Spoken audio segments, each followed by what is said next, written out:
Assalamualaikum warahmatullahi wabarakatuh. Di sini saya akan menjelaskan sejarah masuknya bangsa Barat ke Indonesia, yaitu bangsa Spanyol.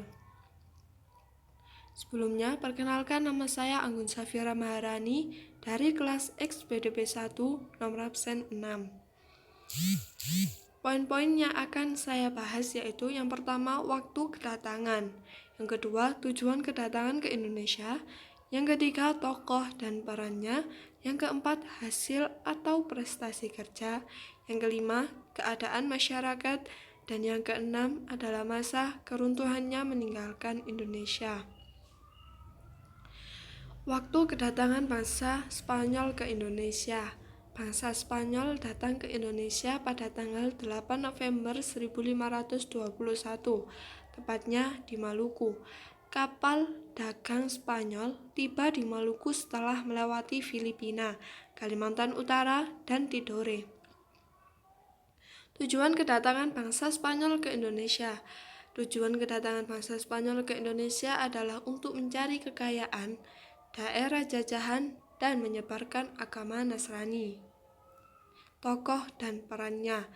Yang pertama yaitu Christophorus Columbus, berperan sebagai pelayar kapal. Yang kedua, Ferdinand Magellan, berperan sebagai pemimpin ekspedisi. Yang ketiga, Juan Sebastian Elcano, berperan sebagai kapten kapal. Hasil atau prestasi kerja.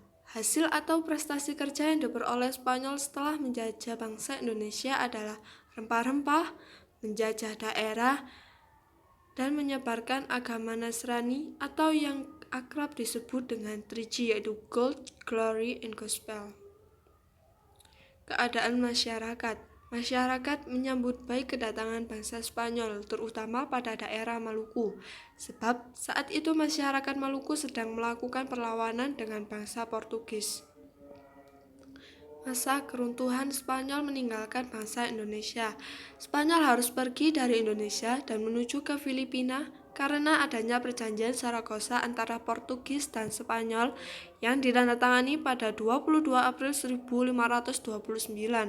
Perjanjian ini adalah kelanjutan dari perjanjian Tordesillas yang membagi belahan bumi barat di antara Spanyol dan Portugal. Dalam perjanjian Saragossa dicapai hasil yang lebih rinci dari dua belah pihak, yaitu Spanyol dan Portugis. Adapun kesepakatan yang dicapai adalah yang pertama yaitu bumi dibagi atas dua pengaruh, yaitu pengaruh bangsa Spanyol dan Portugis. Dan yang kedua yaitu wilayah kekuasaan Spanyol membentang dari Meksiko ke arah barat sampai Kepulauan Filipina, dan wilayah kekuasaan Portugis membentang dari Brazil ke arah timur sampai Kepulauan Maluku. Daerah di sebelah barat garis Saragossa adalah penguasaan Portugis. Daerah di sebelah selatan timur Saragossa adalah penguasaan Spanyol. Perjanjian inilah yang membuat Spanyol harus meninggalkan Maluku menuju Filipina. Sekian penjelasan dari saya mengenai sejarah kedatangan Spanyol ke Indonesia. Terima kasih. Wassalamualaikum warahmatullahi wabarakatuh.